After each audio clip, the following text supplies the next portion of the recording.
I'm going to be talking about a show that I personally feel has become forgotten to most people. In fact, the whole channel it was on isn't really talked about anymore. A long time ago, there was a programming block called the Fox Kids Network, which was obviously owned by Fox. It was another one of your typical 90s Saturday morning cartoon blocks that provided a strong lineup of cartoons and live-action shows, and King of the Hill for some reason. But those commercials were pretty entertaining. Most people have fond memories of Fox Kids whenever it's mentioned. I can't really say much about it since I wasn't even alive when the block existed, but there's one show in particular that I found out decades after it ended, and I quickly became a huge fan of. That show was Eek the Cat. Now you might know this show if you owned a Super Nintendo. There was an Eek the Cat video game released for the console, and that's probably where your knowledge of the show ends. But that game was indeed based on a cartoon. The show ran from 1992 to 1997, yet Google says it aired in 2007 for some reason. If you're doing research on cartoons, don't use Google. You're either going to get misinformation or AI-generated misinformation, and sometimes the old 34 if you know you know. But anyways, we're going to look back at this show and see just what it had to offer, and why I personally enjoyed it. So with all that being said, let's waste no more time and get right into it.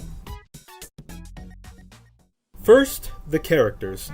This show, of course, is named after the main character, Eek the Cat, voiced by Bill Kopp. He's a purple cat who's very nice, well-meaning, optimistic, and a bit too naive, and resilient.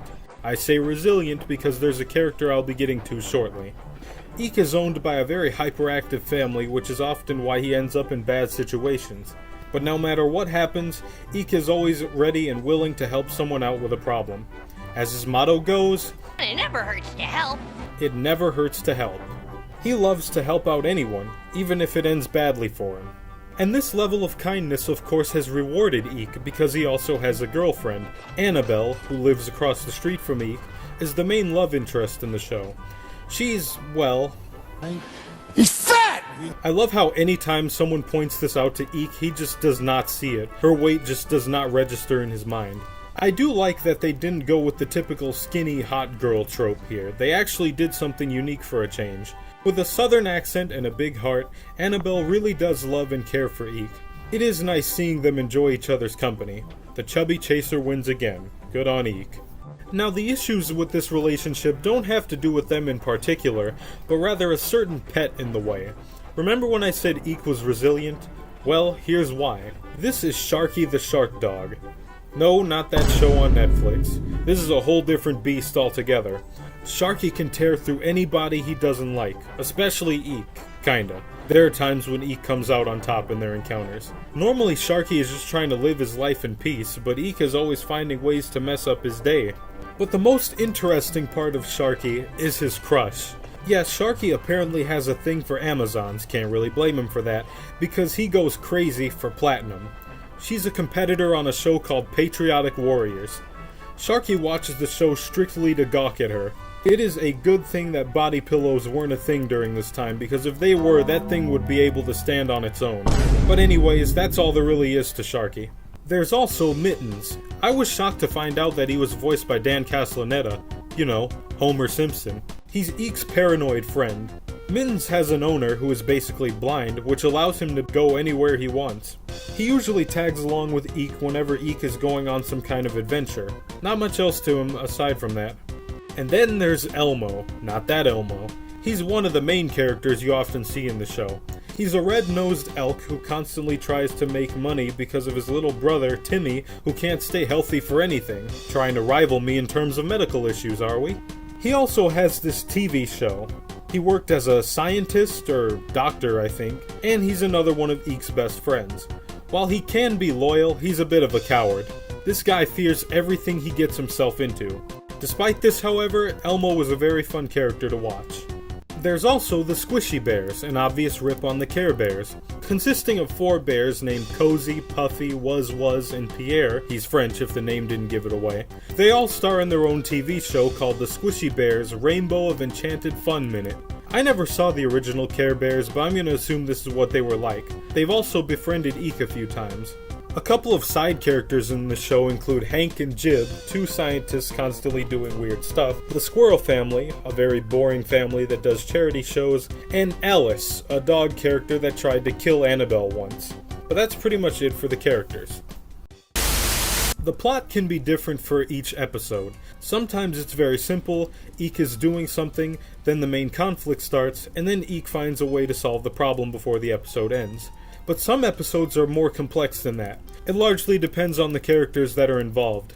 The episodes that involve Elmo are usually insane. Eek always ends up dealing with whatever nonsense Elmo got himself into. Some episodes are more serious than others. I think my least favorite episode is the one titled Quadrupedia. I hate musical episodes of cartoons, which is why. I'm sure others enjoy this one, but it's not for me. The most entertaining episodes, in my opinion, are the ones that make absolutely no sense. For example, the episode Hawaii-Eek 5-0. What happens is Eek goes to Annabelle's pool party, finds out the water in the pool is beyond saving, Annabelle falls into the pool and somehow doesn't drown, everyone gets sucked down the drain, and they all end up in some kind of island, where Annabelle is worshipped by these creatures. Nonsensical humor can be fun and entertaining when it's done right. There is one thing, however, that I do feel the show did a bit too much at times, that being the amount of pop culture references and parodies in the show. Now, I know every cartoon has done pop culture references a couple times, but they get excessive in this show. Almost every episode title is some kind of play on an existing property or media, like Pulp Fiction. This whole episode is just a parody of Pulp Fiction. Bears in the Hood, The Exorcist, X-Men, Star Trek, A Shark Work Orange. In the episode titled Shark Doggy Dog, which features Don Cornelius himself, the host of Soul Train, or Soul Caboose as Eek calls it, Sharky starts his career as a rapper, with his first hit being called Shark Dog, and the song itself is very similar to Atomic Dog by George Clinton. Though my favorite reference in this episode is when the Squishy Bears decide to become a pop music group, and their group name is Bears to Men.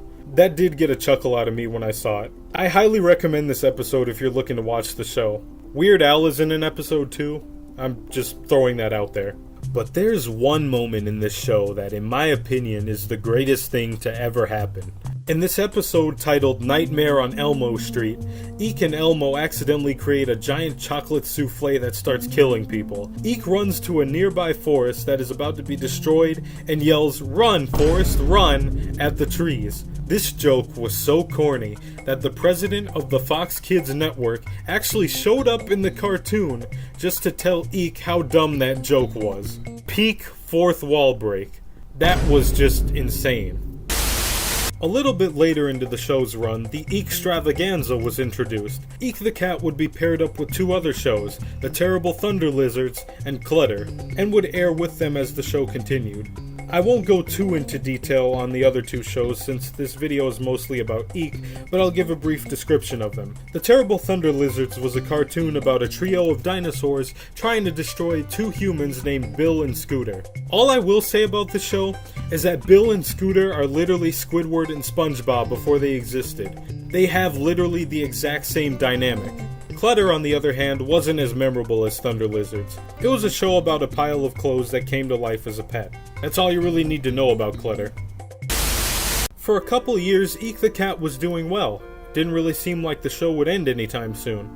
But that day unfortunately arrived in 1997, when the show was officially cancelled after the final few episodes aired. People have wondered why Eek got axed, since the ratings didn't seem to be bad.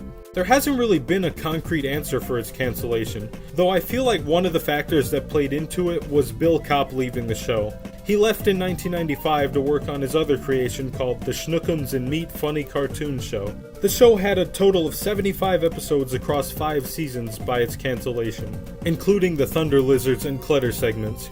Eek sadly never saw any kind of home media release, at least not in the US. The Fox Kids network would end up being acquired by Disney in 2001, making them the current owners of Eek the Cat. And considering how long it's already been, it's unlikely that we'll ever get a DVD release of the full series.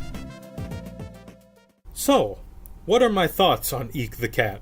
Well, I'll start by saying that if you have not watched the show yet, definitely give it a shot. Most of the episodes are readily accessible on YouTube, though the viewing quality may vary. There were many other 90s cartoons that were much more popular, but this show just fascinated me more than the others. I like how fun the characters are, and despite the excessive pop culture references, they could still be funny. I had actually found out about this show way back in 2021, but since my channel was empty at the time, I'm just now making a video about it.